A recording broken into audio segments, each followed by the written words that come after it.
Hujambo mtazamaji, ni takriban siku 50 tangu kuapishwa kwa naibu rais Profesa Abraham Kithure Kindiki, wadhifa uliotanguliwa na miaka miwili ya usimamizi tata kwenye Wizara ya Usalama na Masuala ya Ndani ya nchi. Hii leo kwenye mkao wake wa kwanza kama naibu rais atakuwa anawaelezea Wakenya kuhusu wadhifa wake mpya pamoja na ajenda za serikali. Mimi ni Mashirima Kapombe kutoka runinga ya Citizen, lakini niko na wenzangu kutoka mashirika mbalimbali ya habari. My name is Joel Chacha from K24 TV. My name is Michelle Ngele Odhiambo from NTV. And I am John Jacob Kuria from the Kenya Broadcasting Corporation. I am Ashley Mazuri from KTN. Good evening, I'm George Maringa from Cape Media Limited, TV47. Karibu Professor, na asante sana kwa muda wako. This interview will be conducted in both English and Kiswahili, so feel free to express yourself in the language that you feel most comfortable. Now let's start with the elephant in the room. When we publicized this interview, some of the reactions that we received were quite hostile on your person. And I'll read some of those responses that we got. One said, cancel that interview. Another one said, not worth my time.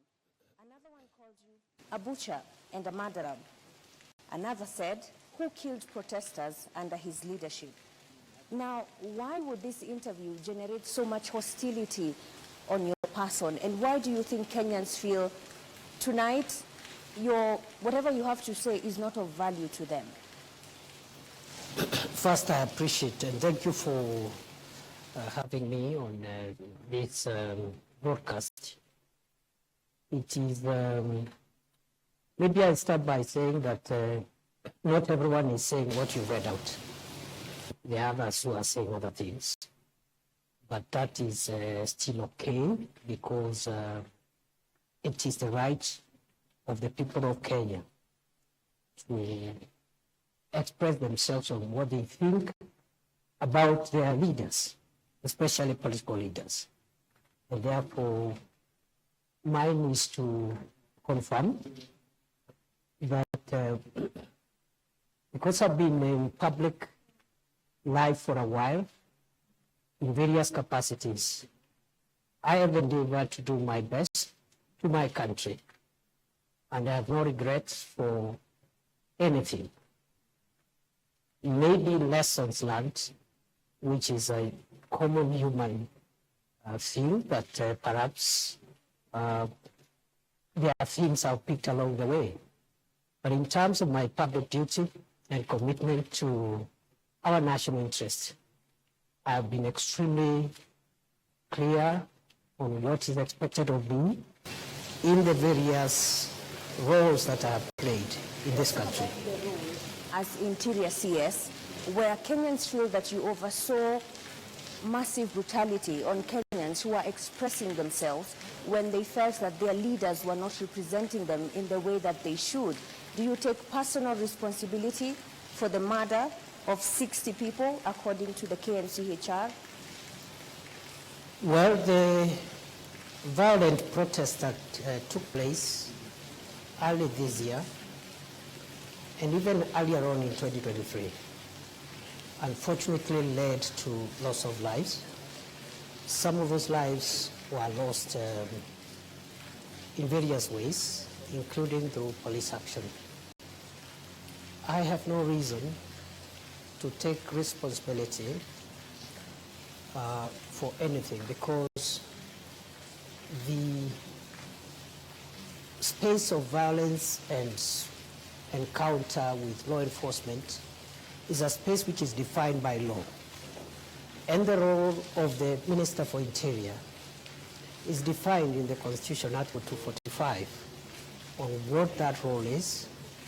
And that role includes providing policy guidance to the organs of internal security.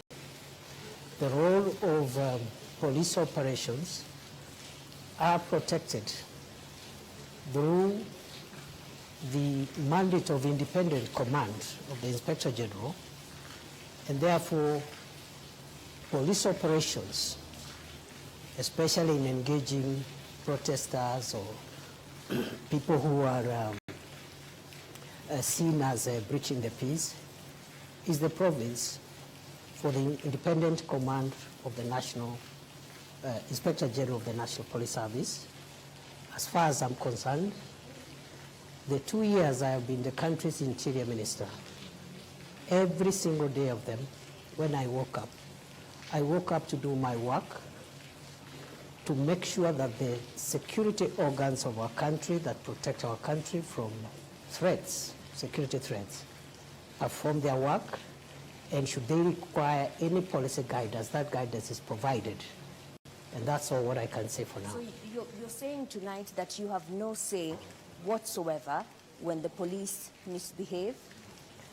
The Interior Minister has no role in police operations, according to Article 245. So you have no say whatsoever when they go wrong as a professor of law? I have a say, and I said it. And the say is this, that police officers are allowed to use force, including lethal force, in exceptional circumstances. Should any officer violate the strict parameters of those circumstances, they are accountable under the law. And we said many times, not once, not even in the context of the protest alone, but also in the context of the fight against terror and the fight against banditry and other organized crime, that any police officer who uses their firearm lawfully within the Constitution, including lethal force, has legal protection. But So any of them who exceeds the parameters of the Constitution is on their own, and the organs of accountability is not the Interior Minister. It is the agencies such as IPOA and the DPP and the rest. So who shot at David Chege at the precincts of Parliament and Erickson Chalo Mutisia? These two young men were not armed. Would you say that use of live ammunition was reasonable? I think the matter of the violence that occurred in Parliament and the unfortunate loss of life is a matter that which is actively being investigated by IPOA and other agencies. So it will be preemptive for me to tell you who shot the two Kenyans who unfortunately, according to the records, lost their lives in that context. So how far are the investigations? You're the DP now. You may have moved on to a different role, but it's definitely senior to... I'm aware that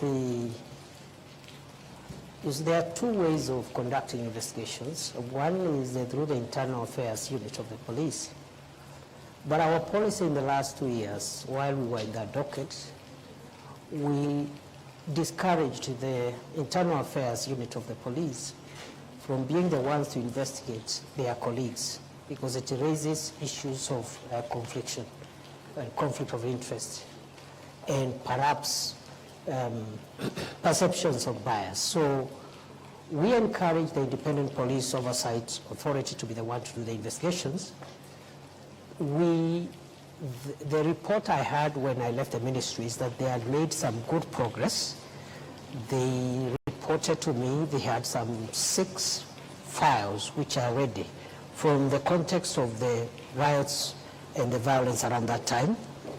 But there has been a transition in the leadership of IPOA right now. A new commission has just been put in place. And the work of IPOA is led by commissioners. It's not led by the Secretariat. So the delay in the last 2-3 months could be associated to the leadership transition by IPOA. Ashley and George, you have follow-ups. Ashley? All right, Your Excellency, you have made a name for yourself as a defender of human rights. Are you proud about the events that occurred in June this year? I mean, this led to deaths of young, innocent Kenyans. Where does this sit as, to you, the professor of human rights, not as the deputy president, but as the professor of human rights? Any Kenyan, not to mention a professor of law, who would be proud by what happened in our country June, July, from whatever angle, would be inappropriately doing so. Because those events were extremely painful to the country, they were unnecessary, if I may say so, because there is a way of processing democratic encounters, and there's a way in which the balances between the protection of public safety and the expression of individual rights and freedoms must help us navigate peaceful and orderly society. So to answer your question, I wouldn't be proud at all. Mr. Deputy President, then what did you have to say to families who are still looking for their loved ones? For instance, on X, we were tagged and someone said, I always communicate with Peter Masharia's mom. Imagine she wakes up every day to go to the mortuary. Peter Masharia went missing on the 25th of June. Tonight, what do you tell those families that are still looking for their loved ones? To the families who lost their loved ones or whose loved ones are still missing, I would say that it's unfortunate that this country went through what it went through in June, July. I hope that our country has learned the lessons and we will not get there again, because losing a loved one, having a loved one missing for months, almost half a year, even for a day, is extremely painful. And therefore, as I said when I responded to this matter earlier on, maybe not on this forum, it is very unfortunate, and we, including myself, regret that our country went that direction and hope that we will not get there again. Yet when they look at you, Professor, they say you are the face of, disappearances, abductions, deaths and murders on young people in this country. Do you feel that you're struggling to shake off that tag? Not at all, Okay. because it is not true. So I don't struggle at all. So then Your Excellency, the families that were bereaved pleaded with the government of the day to help them with burial expenses. Did that happen? How much was spent? And there was a committal to compensate families that lost their beloved ones. What's the status of that, Deputy President? To the best of my knowledge, a number of families were given modest ex gratia support on a request basis and on a basis of confidentiality, because what the state does in a situation like that, when there is distress in the country, citizens are facing distress, we go out of our way for ways of supporting. But normally that support is support which, first of all, is not budgeted for, so we have to look for ways of, within the security budget, absorbing some of those costs. And if I recall well, a number of families were supported on an ex gratia basis. The question of compensation is a little more complex and will require guidance, because no law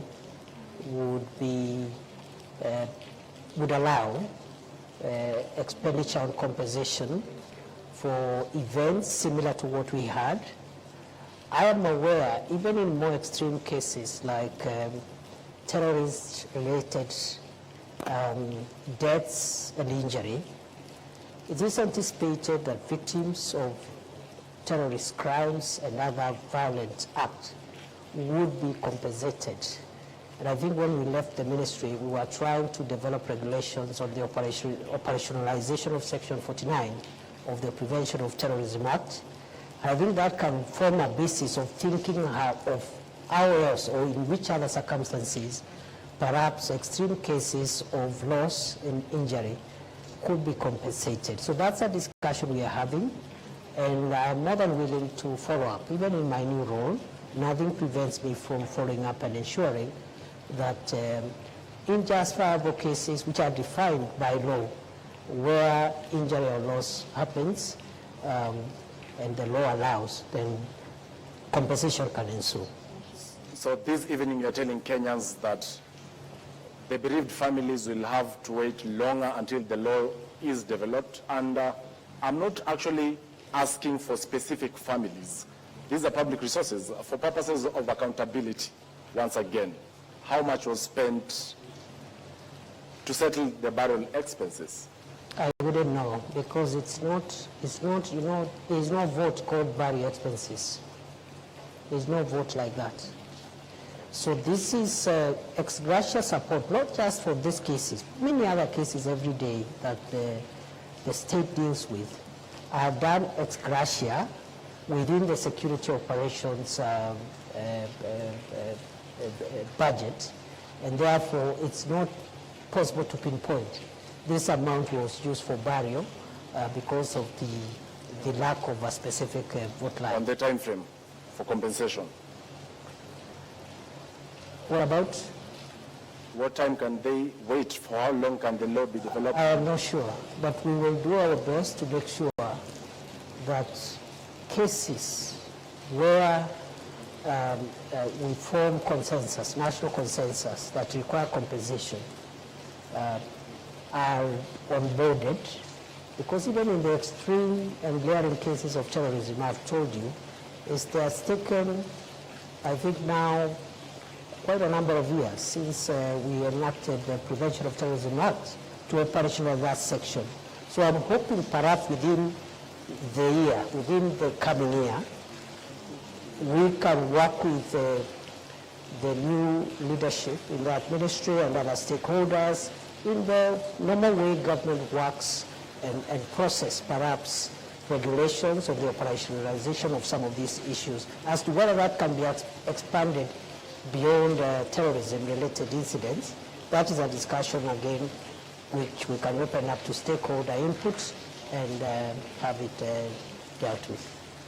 It's clear, Mr. Deputy President, that the tag behind you, and my colleague Mashima Kapombe mentioned it when we mentioned that we were having this interview, is not a very rosy one. And one person in particular called you the butcher of Tharaka. I have two important questions I'd like to understand. Because President William Ruto addressed the nation on the night of June 25th when protesters breached Parliament. He told the nation that that was a treasonous act perpetrated by crooks and criminals. Do you believe that the young people killed by police during the protest were crooks and criminals and not young people trying to advocate for their rights? The protests of June started as legitimate protests by peaceful Kenyans who were expressing their rights and opinions on certain issues that they felt that needed to be handled by government differently. In the course of this protest, criminal elements infiltrated those protests, and it became very difficult. On the one hand, you have protesters whose interest is just expressing themselves within the Constitution, but within their midst, there are people killing people, hurting people, looting property, and that's how Parliament was breached, because protesting does not include breaching in Parliament, which is a restricted access facility. And that day, we came very short of the burning down of Parliament. And in the process, the chambers of the Chief Justice were also vandalized by protesters, broke the wall, broke windows and doors, and stole water and other items. So the point is, how do we balance going forward? They need to protect the right to protest, but at the same time ensure public safety. Other countries have had their occasions, like the Americans had on 6 January 2020. Similar situation. People are unhappy with an election outcome, and they just venture into constitutional institutions and run amok and bring violence. So it is unfortunate we had that mix-up between honest, legitimate protesters and cruel and dangerous criminals who really caused a lot of pain, death, destruction, and almost put down some of our institutions established under the Constitution. There's been many questions over who gave the shoot-to-kill order. Was there a shoot-to-kill order? And was it a show of culpability for security agencies under your command that warranted the presence of the military, the Kenya Defense Forces, to quell the situation? There was no shoot-to-kill order. And the Interior Minister does not command the operations of the police. This is spelled out in Article 245 of the Constitution in very clear terms. If there was... Your Excellency, I want to put this question to you. It is a question of responsibility. When you're being vetted for the second time as the Cabinet Secretary Interior, there was a lot of praise heaped on you for combating banditry in the north of Kenya. And you appeared to acknowledge that. Was the police in the North Rift under a different command, so much so that when it comes to the Gen Z protests, you're not the one in charge, but when it comes to the North Rift, you will take the glory? At no time have I said I've been in charge of the operations on banditry, because the Minister for Interior does not play that role.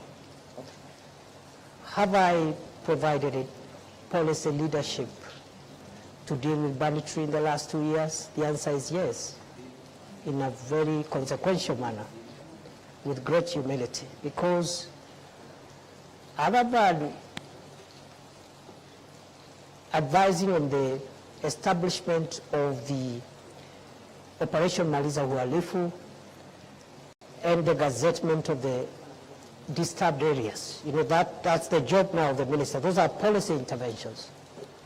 But I was able to push through in a very difficult financial situation prevailing then in the country, an injection of a significant amount of resources to acquire equipment to assist the police in their operations, which has been the missing link for many years. MRAPs, that is the mine resistance, ambush protected vehicles, armored personnel carriers, drones, that is the aerial vehicles, unmanned aerial vehicles, and so many other, including personal protection items. So, in a very modest way, I would want to be associated with the tremendous work done by the police, with the support of the military, to dismantle the infrastructure of banditry in the North Rift, because I provided policy support for the acquisition of modern weapons and also providing the legal space for the police to carry out operations, especially in the areas which I classified as disturbed and dangerous, because that is where criminals were always retreating and regrouping. Those areas today are completely free from bandits. The question here, Your Excellency, is on the question of responsibility. Local NGOs, the United Nations, the US government, the foreign missions have admonished the government of the Republic of Kenya of its human rights record, and particularly the handling of a Gen Z protests. My question to you tonight is, when the Republic of Kenya is being admonished, who takes responsibility? Well, as I have said, you see the general admonition or viewpoints by various stakeholders on the performance of government on many things, including homeland security, is a legitimate thing. But the question of responsibility arises when one believes that there is something they have done wrong. It doesn't arise when someone's conscience is crystal clear. They have not done anything wrong.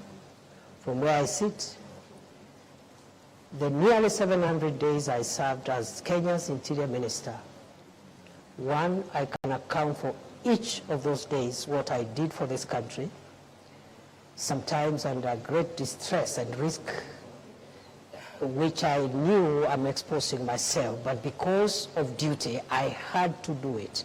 Some of the places I did, my predecessors never ventured into. to them. I spent nights in police barracks and military barracks with frontline soldiers, not to command them, but to give them moral support, including on Christmas Day, including on Easter, places like Lamu, where terror attacks were the order of the day, to give them support that the government has not sent these officers there to die.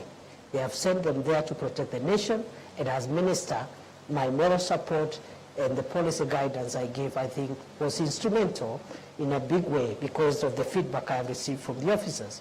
So to answer your question, therefore, I see, I am not saying that our Homeland Security system is perfect. It is work in progress. But responsibility is individual. It's not collective. I must remind you, Prof, and the viewers, that there's a lot of rain here, so we'll have to speak a bit louder so that we can be heard. But as you speak about policy guidelines and taking modest credit for what was done in the North Rift on banditry, are you trying to tell us that you could not give policy guidelines on how police protests or moral support in them ensuring that they adhere to human rights? We did. So what happened? What went wrong? What went wrong is what goes wrong when maybe, the operations, security operations are intense and emotive operations. It's not somewhere where an officer will be told, when you reach there, do this, do this, do the other. So what we have are general policy guidelines. For example, the use of labor force is reserved when to apply when the life of the officer is at risk. So was if any, a criminal, was any for example, officer's life in wants to danger? take Allow down me, Professor Kindiki, was Yes. any police officer in danger when David Shege and Enoch Chalo, Erickson Chalo Mutisia only had a flag and they were dancing outside Parliament? What threat did they pose to security officers at That Parliament? is the matter under investigations. If the circumstances you're reading out there is what happened, the officers will be accountable. It's as simple as that. And how long will that take? As soon as IPOA completes the investigations and forwards the files to the DPP. Criminal investigations are complex. They involve scientific assembling of evidence. It is not enough to rush suspects to court only for cases to collapse. And it is not uniquely a Kenyan issue. Criminal investigations, especially in a complex endeavor like the situation we're referring them to, take a bit of time, and therefore I'm hopeful that... Why were the police in mask? How complex was that? That we could Again, not let see me not who was speak to- ensuring I am security an is not investigator. breached. You're just telling me what you think or saw, But it was which is on part live of evidence. TV. It Which was is on part live of TV. evidence. There are photos of police officers who are masked. I You am not can't disputing. identify them. I'm not disputing. But Just as telling the you CS Interior, that is part of the evidence that is required to hold into account any person who may have been involved in that unfortunate incident you're explaining. Your Excellency, if you were to move this forward and probably look at why the public is on you. This is what you said on the 12th anniversary of the Supreme Court about a month ago. And you were talking about crucial jurisprudence. You said, I have had to ask myself whether the highest interest is the public interest or there is a higher interest called the national interest, because the public itself could hurt the national interest. Public can be mobilized or mobilize themselves against national interest. First of all, where does this national interest sit in the Constitution? And number two, wasn't this an indirect proposal of a clawback on basic freedoms that are enshrined in the Constitution, Your Excellency? As you answer this, Your Excellency, you did say that lives of protesters need to be protected as you ensure public safety. Was the public unsafe during that period? Why did we get to that point? When I spoke at the Supreme Court reflection colloquium on public interest and national interest. Some erroneously thought I was talking about government interest or even security interest. That's not the case. In fact, after that colloquium, I've had further reflection because by the grace of God, I'm also a scholar. So I reflect on some of these things. And I have come to the conclusion that within our constitutional framework, we can categorize 3 forms of interest that could be expressed by members of the public, rather than 2, 3. One is popular interest. And the question I'm asking myself as a scholar and a student of constitutional law is whether what is popular is in the public interest all the time. I am not sure. I am not sure that what is popular is in the public interest. I don't believe. Sometimes, yes, maybe not all the times. But at the Supreme Court colloquium, I also asked, is there a hierarchy of norms in our Constitution such that we have public interest and national interest? And for clarity and avoidance of doubt, national interest is not government interest, and it's not the interest of, it's not security. What I had in mind is, you're aware, our Constitution allows the people of Kenya to express themselves in exercise of their sovereignty in 2 ways. 1, through elections. 2, through referenda. And then I asked myself, in fact, it was tailored to the judiciary, and I wanted to ask myself, if the people of Kenya, for example, agree and express themselves in exercise of their sovereignty to change the Constitution in a referendum and vote to remove the judicial arm of government, and they decide we don't need the judiciary. People are sovereign. In a referendum, they can actually remove the judiciary. And then I asked myself, since this is an outcome of a referendum, this is in the public interest. But is it in the national, is it in the national interest that really you can have a modern country, a democratic country without a judicial arm of government? But these are 2 different scenarios, DP, because this was about taxes that Kenyans felt were unfair, and their leaders at the were Supreme not Court, listening to I them. was not talking about the protest at all. You can look at my statements. I was not talking about protest. So what do you... We were reflecting on what the Supreme Court has helped us to understand about our Constitution, and I was inviting the Supreme Court judges to start thinking whether, even as we express our sovereignty, we have what we call bedrock things that we cannot touch. I'll give you another example. If the people of Kenya meet and in a referendum, they overwhelmingly vote, so it is popular, it is in public interest, and they vote to change Article 4.2 of the Constitution that says that Kenya is a democratic multi-party state and creates a monarchy or another form of government that is not democracy. It is in the public interest.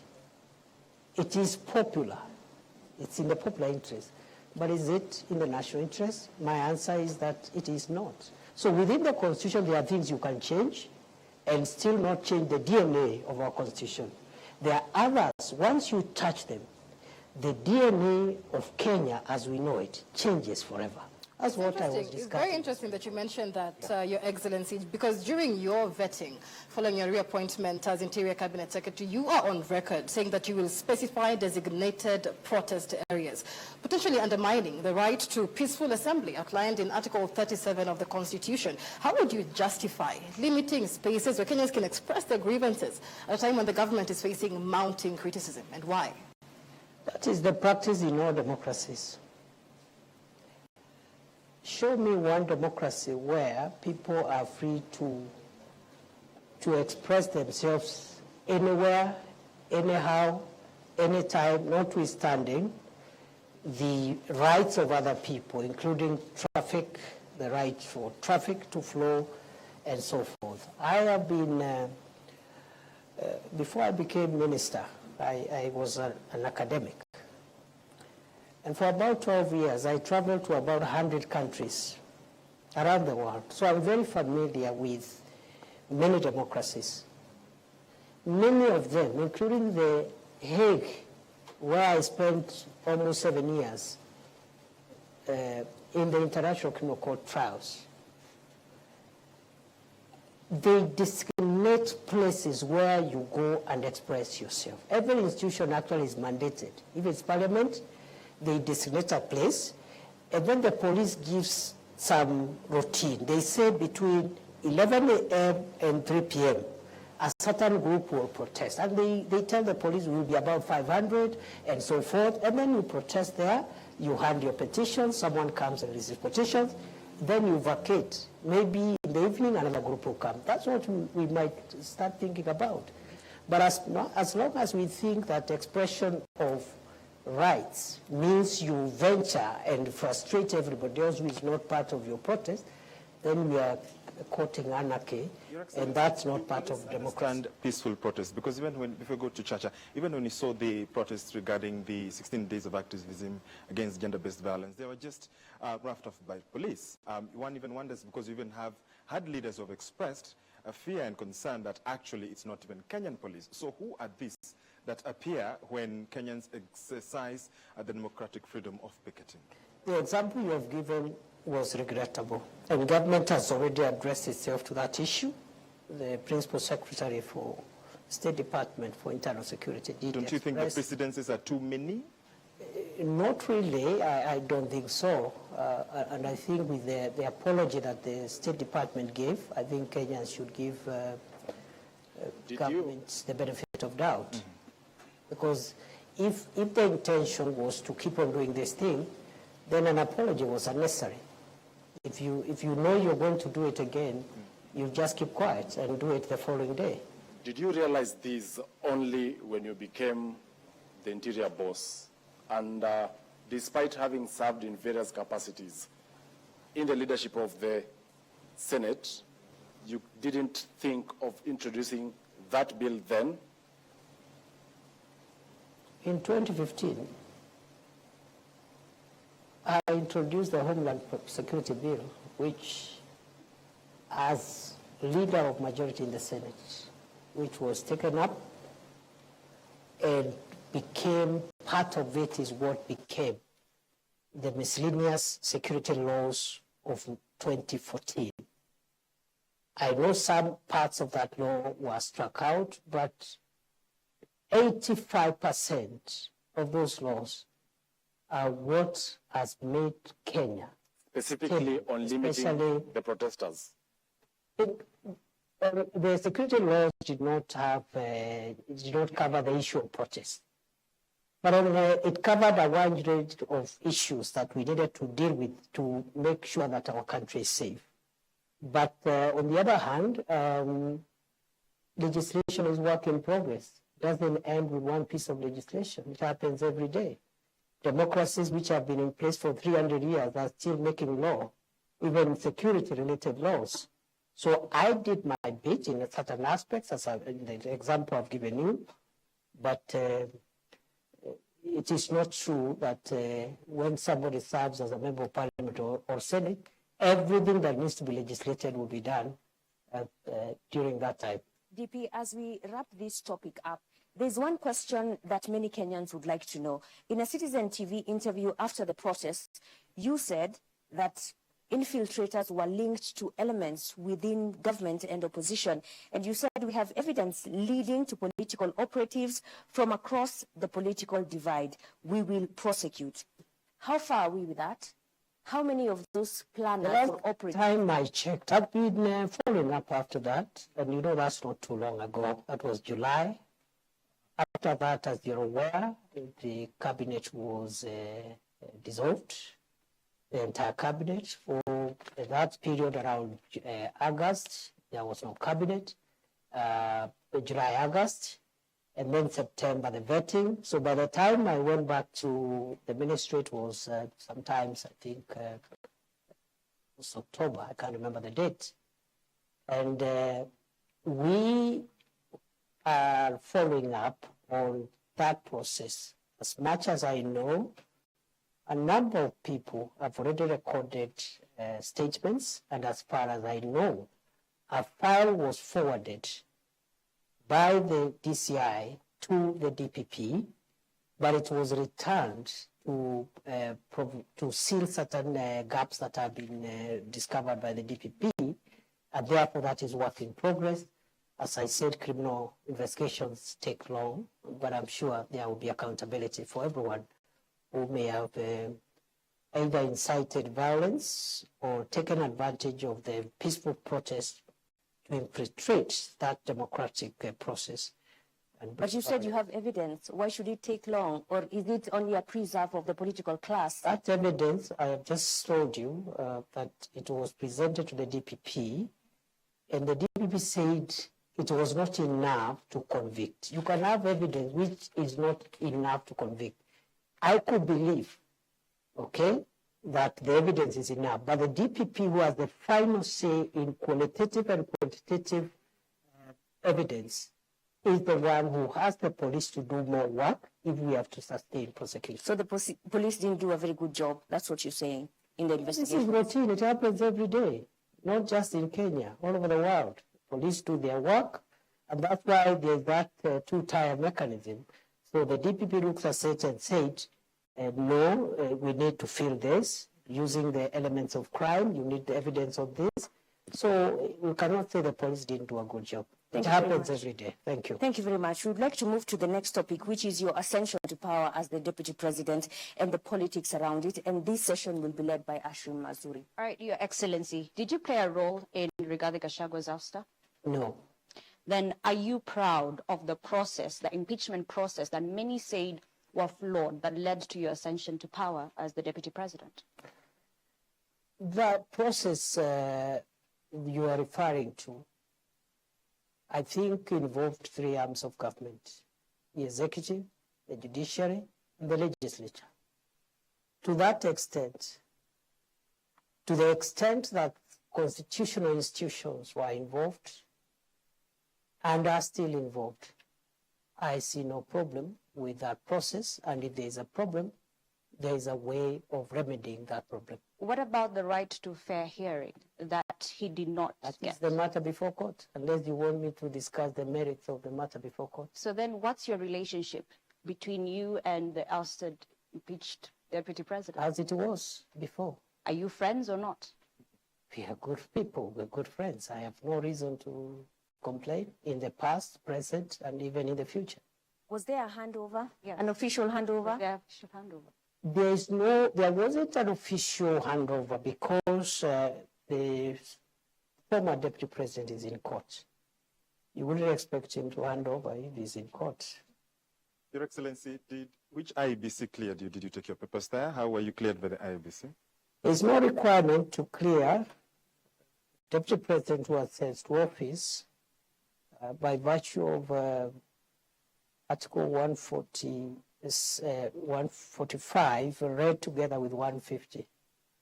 But the What requires the clearance of IBC is the President and the Deputy President in an election. The President's memo to Parliament, Your Excellency, indicated that the nomination was cleared by IEBC. There was no election. I assumed office through a process different from a process following an election.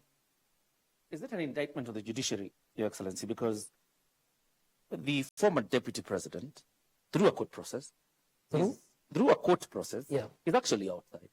We have the governor of Meru, who is in office, even through a similar process. What kind of jurisprudence is that creates two forms of justice in your own understanding? And this is from a point of view as a law professor.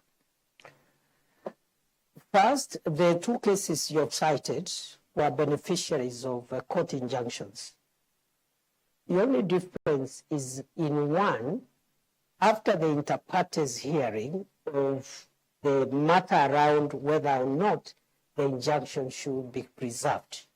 In one case, the court found that the injunction needed to be lifted. In the second case, which also there has been an injunction, the court found yesterday that there is no need to lift the injunction. That's the only difference. And it happens in courts all the time, not just in Kenya, all over the world. In fact, the finding of one court is in many cases overturned by the next court the following day. So there is no inconsistency whatsoever. That is judicial practice. A judge, even one bench of 3 judges, one judge will say this, 2 other judges will say different things, of the same subject matter, same articles, same evidence, same party. That's how, that's the independence of the judiciary is not just institutional. It is individual, it's decisional. Every judge carries decisional independence. Your predecessor, Your Excellency, says the reason you ascended to this position is because you are a yes man. You cannot mount any challenge whatsoever to the president. I'm putting this question to you tonight. Are you your own man? Are you a yes man? I am my own man. On the second issue, I would like to respond as follows. My understanding of the role of the deputy president is not to challenge the president. It is not in the constitution. It is not in any law. It is not in any practice. That is not the job description of the deputy president. As to whether the deputy president can advise the president, the answer is yes. The oath of office I took has a clause that asks me to faithfully advise the president when my advice is sought. So then where does your allegiance lie? To the people or your appointing authority? My allegiance lies on the oath of office I took. You look at the oath of office, it will tell you where my allegiance is. And are you proud To the of the people man? of Kenya, to the nation and the national interest, and when my counsel is sought by the president, I must give it faithfully. And faithfully doesn't mean that I do it on the podium. Does it But mean- it means I have to be faithful. And faithfully means it could be different from what the president thinks. DP, are you proud of the manner in which you became deputy president? In 2022, you were a front runner to be running mate to Dr. William Ruto, but you did not get that position. And you actually said you were going to take a break from politics. Are you now proud that 2 years down the line, you are the one who has taken that position after the impeachment on the person who was picked over you? I have no regrets for my occupying this space because I have no reason to regret. It is true I was a front runner to be deputy president in 2022. The whole process that was conducted by my party, I was not successful. My brother, Rigathi Gachagua, was successful. I congratulated him, and I said 2 things. One, that I will support the campaign, the presidential campaign, until 8th or 9th of August 2022. And after that, I will take a break from elective and appointive positions. But you still took the CS Just a moment. position. Just a moment. After I made those 2 very important decisions, which I made after soul searching and consulting everyone who needed to be consulted, my party and its leadership met and persuaded me as a member of the party, because I didn't say I'll leave the party. I'll say that I'll campaign for President Ruto and his deputy, but after that, I'll not be running for any office. I'll take a break for 10 years. And therefore, the party met and persuaded me to change my mind and accept an appointive position as Minister for Interior, which I accepted. That's all. Are you the kingpin of the Mount Kenya region? Which office is that? Of course, you endorsed. You are endorsed by a section of members from majorly the East, where you hail from. You never dismissed that. Which office is that? Your Excellency, other than the kingpin issue, there are a majority of members of parliament who met in Nanyuki from the Mount Kenya region, that is before you ascended to the office of Deputy President, and endorsed yourself as their link in government. You have ascended to that office now. Are you now, have you ceased being their link? Maybe you should ask them. Because I think the members of parliament, because I didn't say it, they said it. So maybe they can say it again if they wish, but to the best of my recollection, those members of parliament had expressed frustrations in getting their constituency development agenda through to government because of the breakdown of relationship they had with the former occupier of this office. And therefore, they asked me whether I could convey their needs to the president. And because I was a member of the cabinet, I saw no problem with that. But whether or not they would continue asking me to convey their messages, it's up to them to decide. You come from that region. Sir, you come from that region, the Mount Kenya region. Tharaka Nithi, where you come from, is nestled in Mount Kenya region. I want to know, because Kenya Kwanza had promises it made towards the people of that region. So who will be pushing for the implementation of these promises?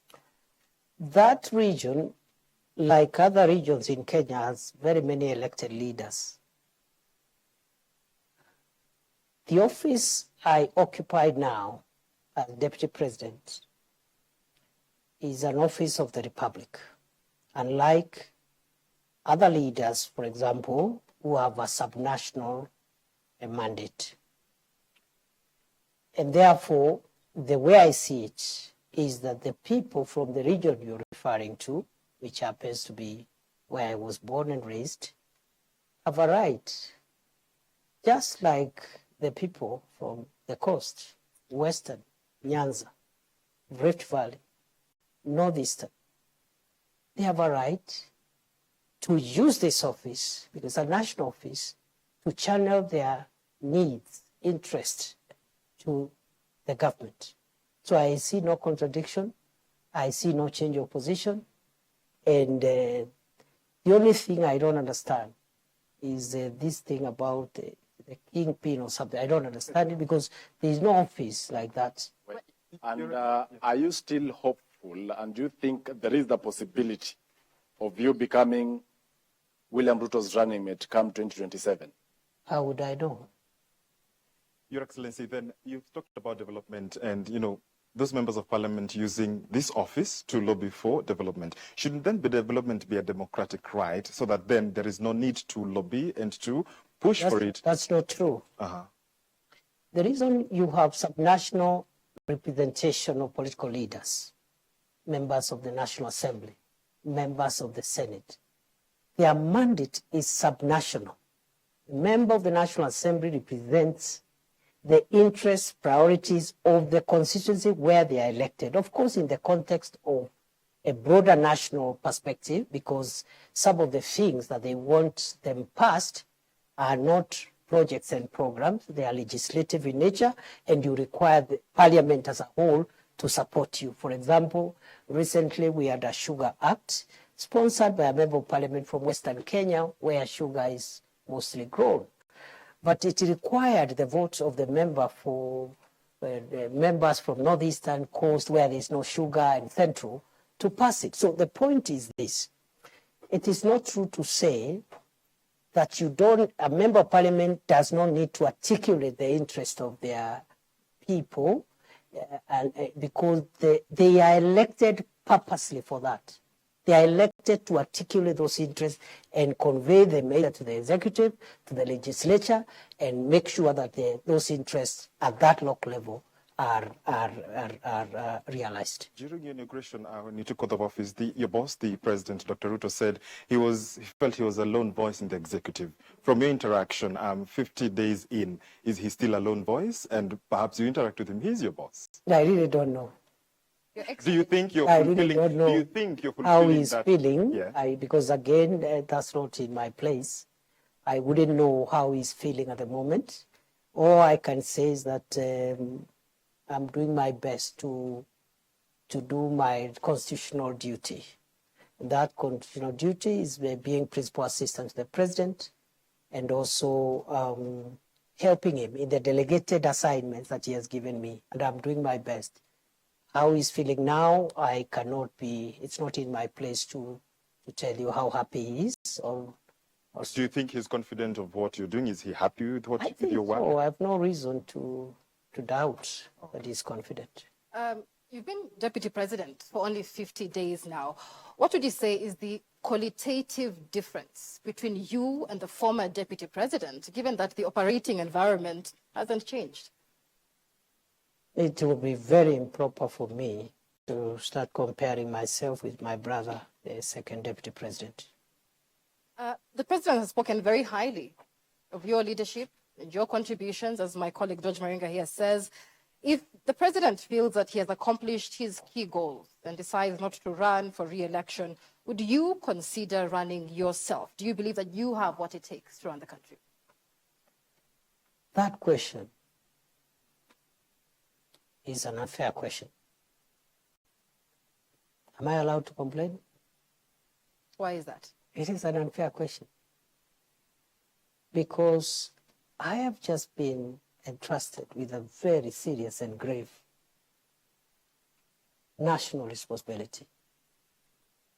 What is weighing in my mind now, what is really, really occupying me,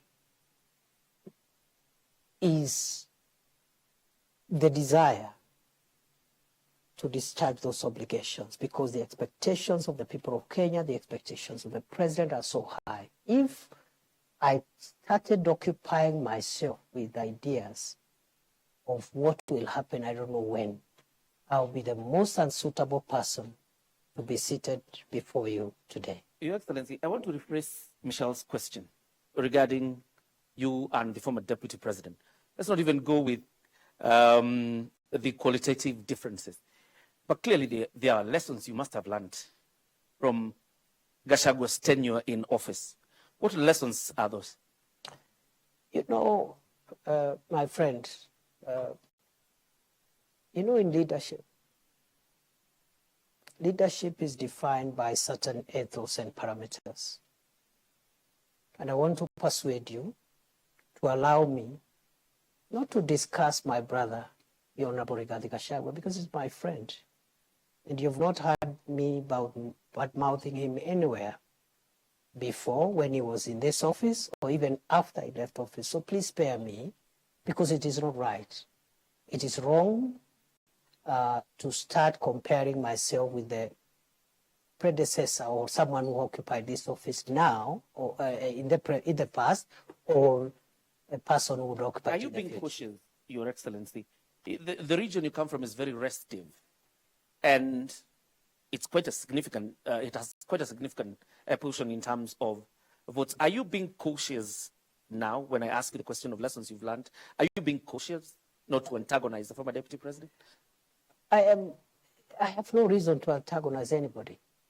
For what? Your Excellency. Your Excellency, perhaps just to buttress on what John Kithure said, when it comes to lessons learned, many have said that the seat that you occupy now, the deputy presidency, has some sort of curse. They've called it the curse of the deputy presidency. And every individual who's held this seat has had some sort of, falling into political oblivion. Do you believe that you have the magic wand to change this so-called curse of the deputy? I don't believe any seat is cursed. Let's start from there. Secondly, I don't think it is a priority to start thinking whether I'll survive in this seat or not. As I have said, what is weighing in my mind, the same way when I became Interior Minister, and the North Rift was in that shape, Lamu, Boni was in that shape, and Northern Kenya was that shape. I told myself, including the passport crisis, I said, if I will last here for 1 year, I want to try my best and have these challenges under control. So for me, I cannot start now entertaining myself on what will happen to me, whether I'll succeed here or there. That's not for me to determine. It's beyond me. What is within my reach, what is within my control, is the focus to deliver on the job. As to whether I survive or what happens, that is not within my reach, and I cannot control what I cannot control. We need to move forward to the next topic, but I would like to end this with this question. The mountain which you seem to be avoiding is hostile ground right now, and not just the mountain. The government is struggling with its popularity. As the president's principal assistant, how are you working to change that perception of Kenyans? And more so those who are... Did you say that the mountain is restive? Yes. The reception in Embu, for example, yes. In Nyandarua the other day, residents refused to listen to the president's speech. In Nakuru County, at a burial, again, they did not want to listen to the president. That is democracy. That's how democracy works. Democracy. The government that you serve as deputy president now? You see, there is a difference between running governments and being popular. Those are two different things. And for me, a leader should be least worried about popularity. The worry of a leader should be their pace and focus in transforming the lives of the people. And do you think the lives of the people have been transformed? Leader is not necessarily one who is popular all the time. However, a good leader knows when to be popular. Don't you think that popularity has gone down because Kenyans' lives... I really don't think so, because at the moment, President Ruto and his administration now in the midterm is not in their priority to look for popularity. There is no election taking place.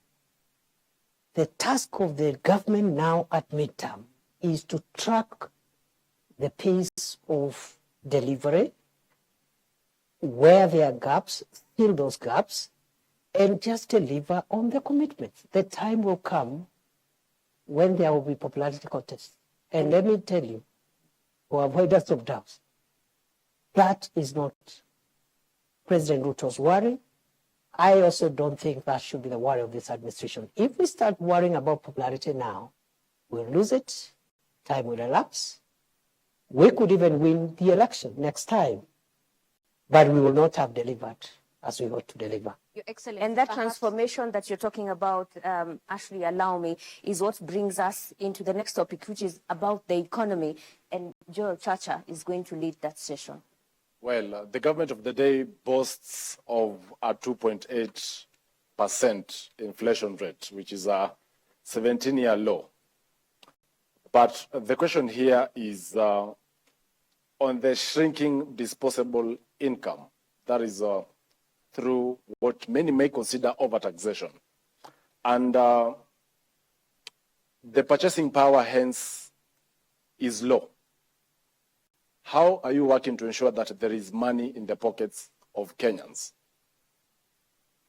Thank you. When President Ruto took over leadership of this country in 2022, the 5 or 6 macroeconomic indicators were not looking good. And I need to clarify now that I have this opportunity. Many people think when we project at that time frame, so that to show the distance we have covered, we are casting aspersions at the previous administration. That is not true.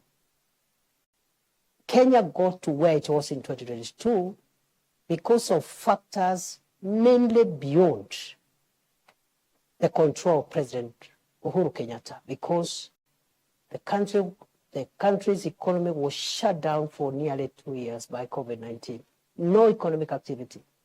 And then, of course, the war in Ukraine, and which affected the global supply chain of wheat and other oil and foodstuffs, and many other factors. So when we refer to 2022, it is not political. It's just a fact. And in any case, that's the only way we can explain what we have done. Now, straight to your issue. The macroeconomic indicators were bad. The dollar was rising on a daily basis, 160. At one point, it approached 170. The price of fuel, the same. At one point, it approached 217 per liter for petrol, super. Then inflation was 9.6%. And then if you take the 6 basic food items, starting with unga, the main ones, again, the prices were much higher than they are today. Today, essential commodities, 2 years later, are down significantly. Just to give unga as an example, from 240, 250, 230, depending on the brand, to now something between 95 and 120, depending on the brand, maybe 120 something. Number two, the foreign exchange stability has been realized for more than a year now, from the high of 160 plus to now 127, 129 for some time. The same applies to the price of fuel, which is decreasing every day, every month, including last month when it went down by 4 shillings. Inflation again from 9.6 to 2.8%, the lowest in 17 months. Now, in 17 years. Now, that has not happened by magic or by chance. It has happened because of policy interventions, subsidizing production as opposed to consumption, this fertilizer subsidy, and so many other interventions in various sectors that has managed the macroeconomic situation. It has taken 2 years. But flashback to 2002 when President Kibaki took over, when we had similar situations at the exit of President Moi.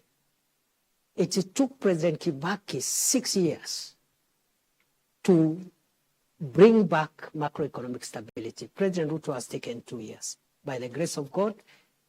So the 2 years look a bit long, but in the context of what has happened in the past, I think this is a bit of a very good trial. What remains now is what you're asking me.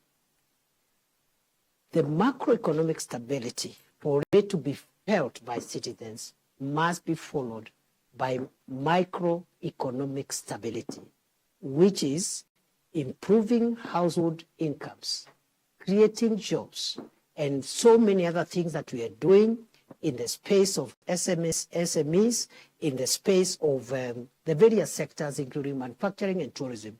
So, to answer your question, the macroeconomic transformation and the microeconomic transformation cannot be taken simultaneously. One must precede the other.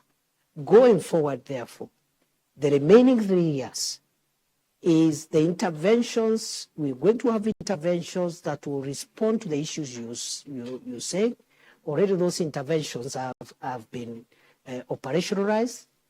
They are on course, creating jobs through the 3 major prongs, creating jobs at home, creating jobs online, creating jobs even overseas, and then also other interventions that will enable disposable incomes in the pockets of individual citizens. Going forward, that really it can only be achieved when the whole problem begins with our budgeting.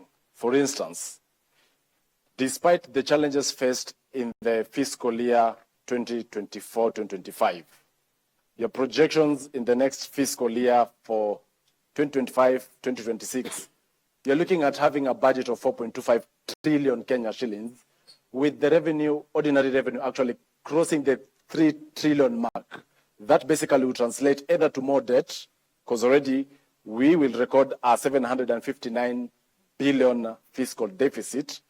But at the same time, we are forced to actually impose now the taxation on Kenyans, because last year we only got 2.1 trillion in terms of ordinary revenue. So why this shift over ambition on ordinary revenue collections? Again, in 2022, the fiscal deficit was more than 8.2% or thereabout. And that means the gap between revenue and expenditure. It was at 8.2%. This administration in 2 successive budgets has reduced it. Currently is at 4.3. On paper, because of revenue shortfalls. That shifts towards the end of the fiscal year. Yes. And you are forced to bring a supplementary budget. We are forced, but in all fairness, where the fiscal deficit is now is not where it was in 2022. And in fact, I am confident the Treasury will bring it further down this year. But more fundamentally, it is not in our priority of things to generate more revenue through perhaps more taxation, to answer you directly. What we are doing is that we are reviewing tax policy, because that's where you can still get more revenue, not by imposing new taxes or higher taxes, but by adjusting certain tax policy instruments that gives you more revenue. You heard the Minister for Finance and the National Treasury the other day explaining how the Treasury is entertaining a possibility. Of course, it has to go through public participation of even relooking at VAT, what the VAT should be like, maybe try to bring it down, and other taxes as one of the 5 pillars this administration is putting in place to ensure that tax is a bit more accommodating, more people are bearing the burden of tax without necessarily compromising revenue. Number 2, Kenya's debt right now is in a better place than it was in 2022. 11.3 trillion is better? It is better in the sense that, debt is calculated in 2 ways. First, as an absolute figure, which is what you're citing, but also as a percentage to GDP. And in other words, many countries... At what percentage is it? Already at distress, 68%. You call it distress, it's not. If it was, the IMF would have said so. And I'm sure the IMF has not said so. Yeah, Your Excellency. They are just wonders that we need to make sure that it doesn't enter into the red zone. But 55% plus or minus 5 is what is allowed by our law. The point is, it's not even about percentage also alone. Many countries, including developed countries, are highly indebted. The US, for example, the US debt is about almost 120% of GDP. Japan is 250% of GDP, 248, 250. So and many other countries, Singapore's debt also is in the hundreds. However, what we need to do, let's agree that what remains ahead is that our revenue generation measures must not lead to higher taxes. It's not a must. Number 2 is that the area of debt, we need to be careful so that Kenya does not enter into the unsustainability zone, and we are managing that. DP, naomba kidogo, wakati ambapo tunazungumzia masuala ya uchumi, kuna wengi ambao wanahisi kwamba mnasema maneno mengi, maneno makubwa makubwa, lakini la msingi ni kwamba biashara nyingi ziko katika mazingira magumu. Wengi wamefunga biashara zao, wengi wamelalamika kwamba hawawezi kuendeleza biashara zao kutokana na zile sheria ambazo zilizoko na zile sera ambazo zinatolewa na serikali. Labda unaweza kuwaeleza wale wanaokutazama leo hii ambao wameshindwa kuendelea na biashara zao, ni mikakati gani kama serikali mnaweka ili kuhakikisha kwamba hizi biashara zinaweza kuinuka na wanaweza kupata pesa mfukoni? Asante sana. Ni kweli biashara nyingi zinapitia changamoto nyingi, na ni kweli wananchi wakiwemo wanabiashara wamelalamika na pia wametoa mapendekezo ya sheria ama sera ambazo wangetaka tuziangalie upya.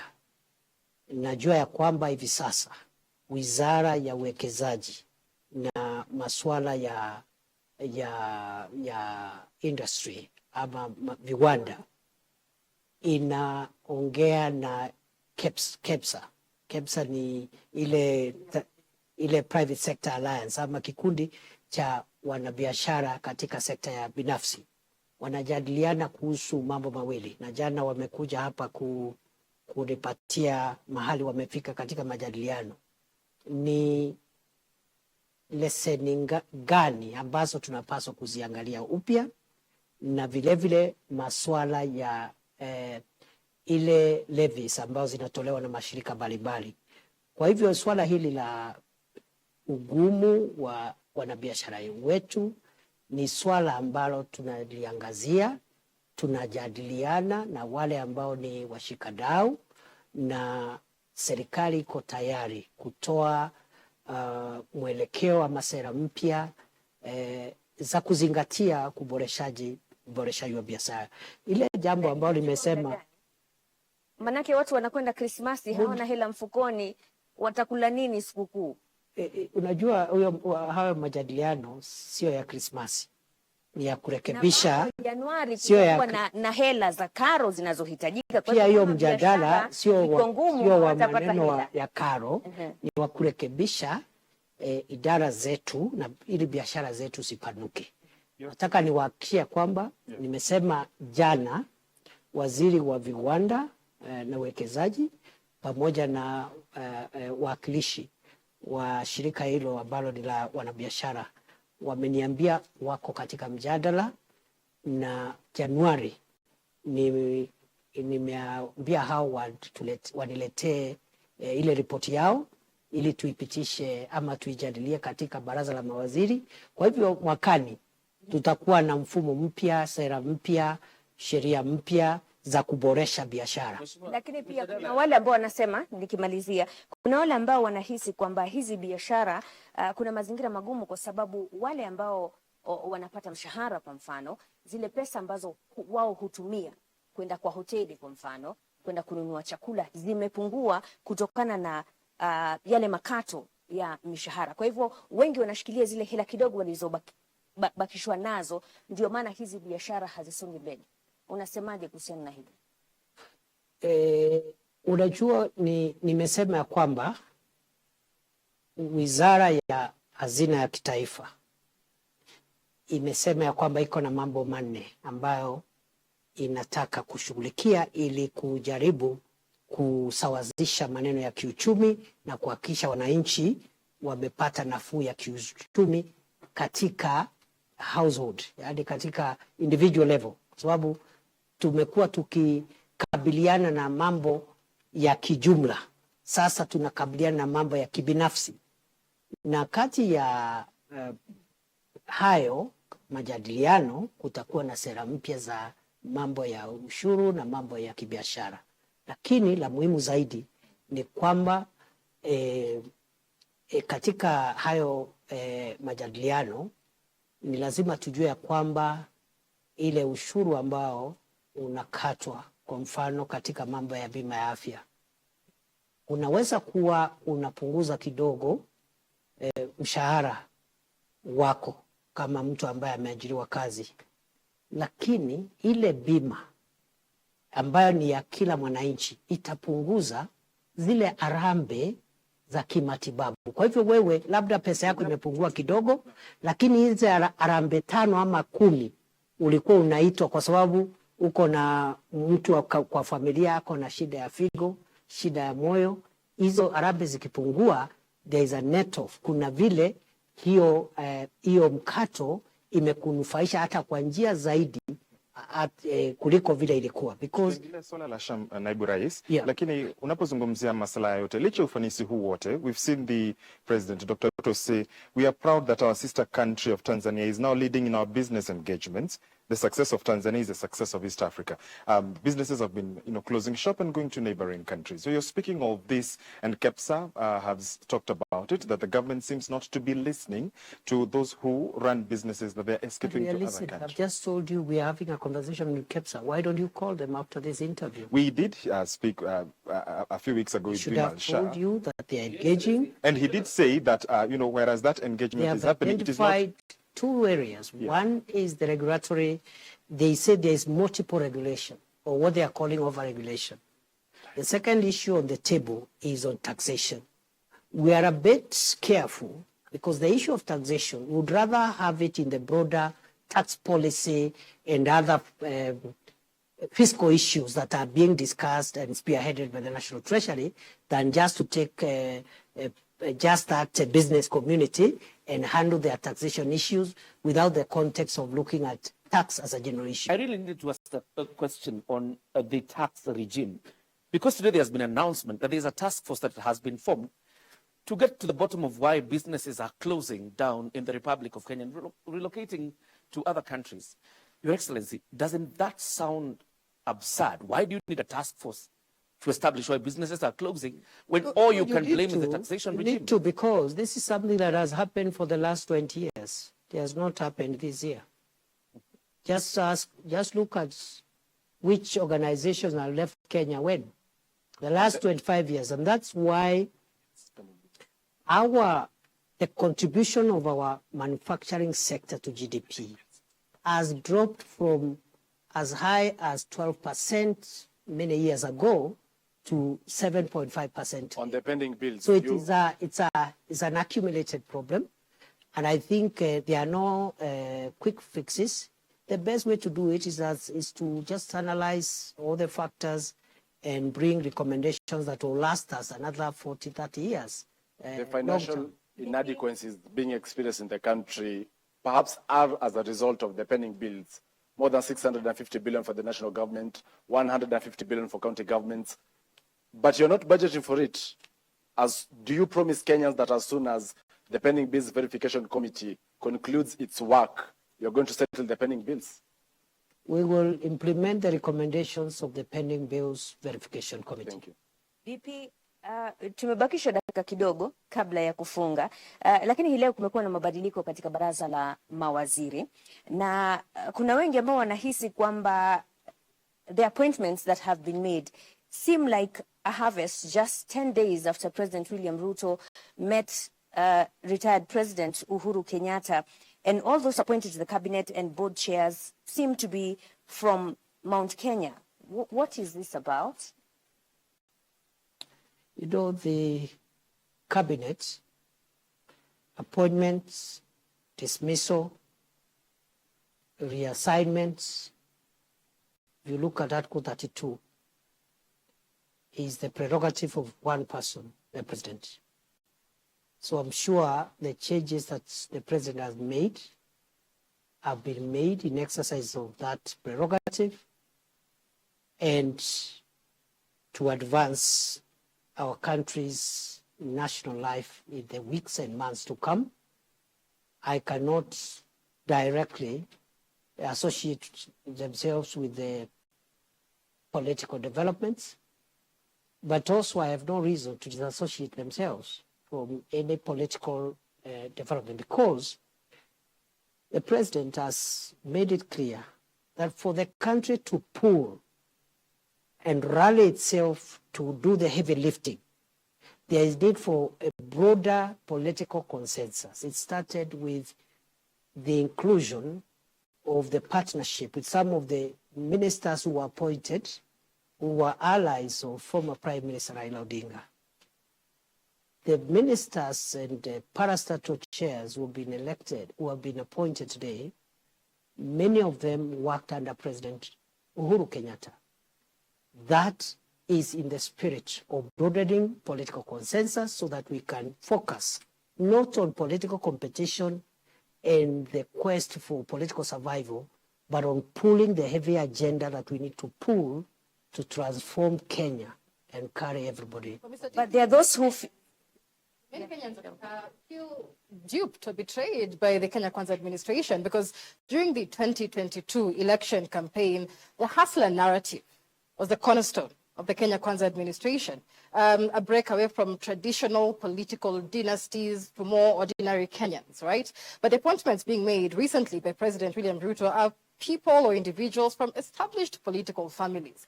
It looks like the Kenya Kwanza government is running away from the hustler narrative back to the dynasties to save the day. Why is that? As any of the ministers and parasito chairs who have been appointed today coming from established political families. Yeah, they do come largely from the Mount Kenya region, especially. Sorry again? Sorry again? They do come, many from the Mount Kenya region. Many who've been in government before, and you remember the call, especially during the Gen Z protests, was to drain the swamp, to have something new in the Kenya Kwanza administration. I don't know what you call something new, because even the ones who have come are new. They were not there, they are new. Allow me to rephrase her question, because this is what Kenyans feel, that the political class has regrouped and forgotten about what Kenyans want. What would you tell them tonight? I don't think so. First and foremost, as I said, this is no time for politics. Let's start from there. That time is coming. And we will all do politics and do it so well. Right now, it's time to do the very, very delicate and important work of pushing the country's development agenda. So the issue of, I don't know, who has betrayed who has regrouped with who, for me, the timing is wrong.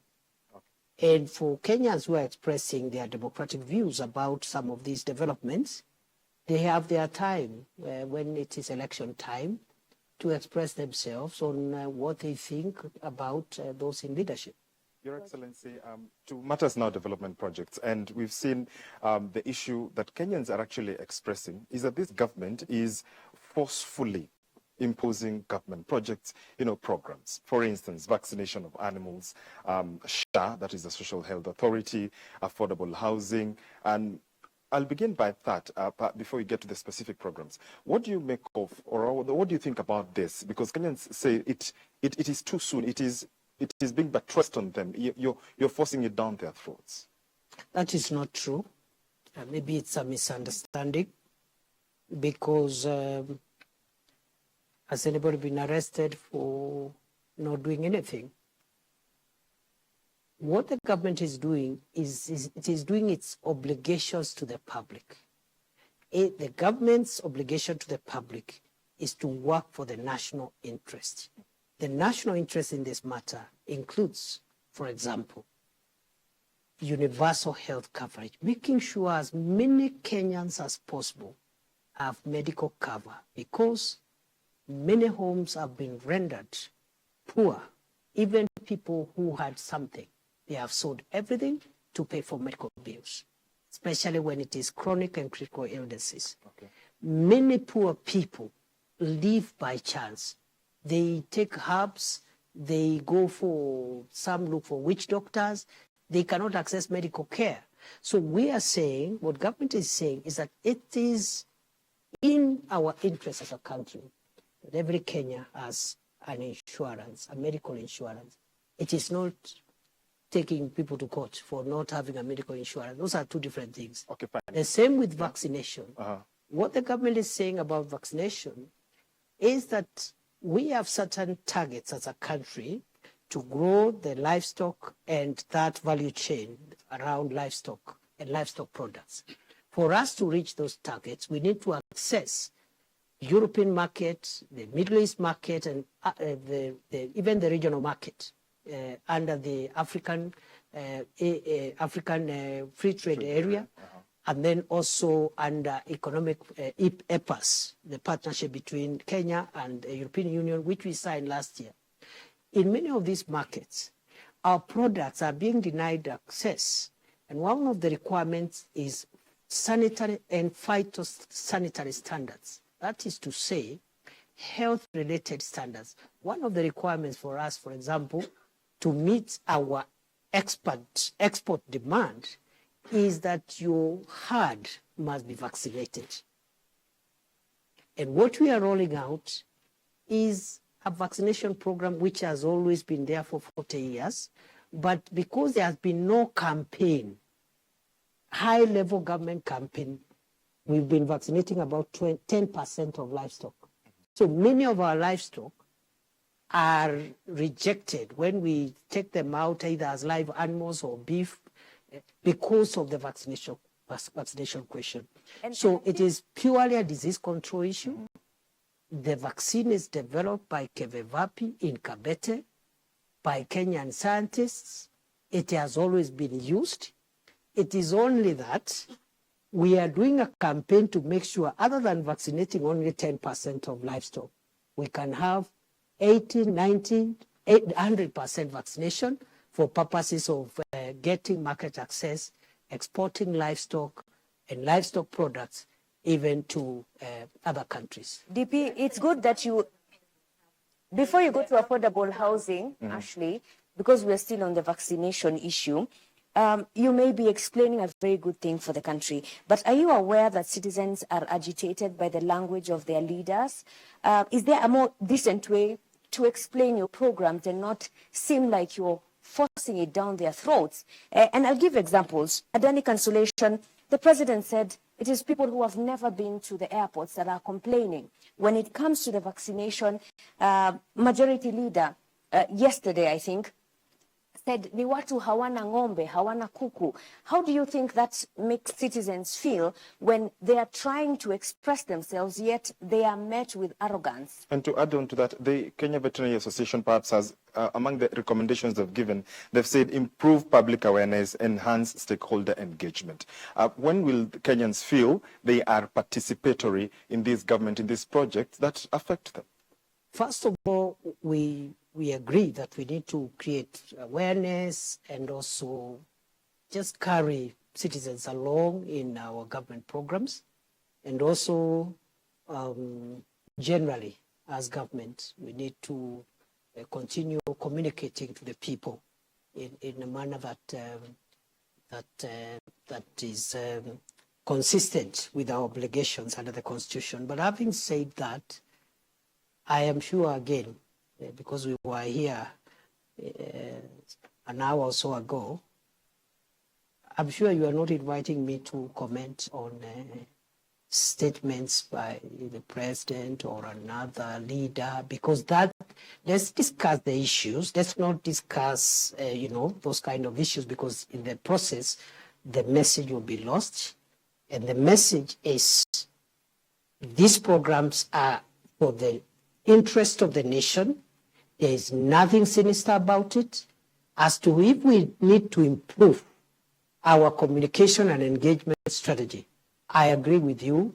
It is work in progress. We need to keep on improving. There's many questions, Mr. DP, whether these questions are really for the interest of the people. We, as the media, have reported every day, Kenyans are deeply frustrated with the Social Health Authority. Many, in fact, say NHIF was working. When you come to issues like affordable housing, we were told there was public participation, despite public discontent. When it comes to livestock vaccination, the same thing. Is the government hiding behind the facade of public participation to pass unpopular programs, knowing very well that there's no legal binding framework on public participation? And so the government really isn't bound by Kenyans who say we don't want SHA. We'll go back to what we said earlier. The government must continue listening to the people and getting input from the people. But the government also has a duty to carry out programs for the transformation of the country. Some of the programs that will transform Kenya may not be popular now, but they'll be popular sometime.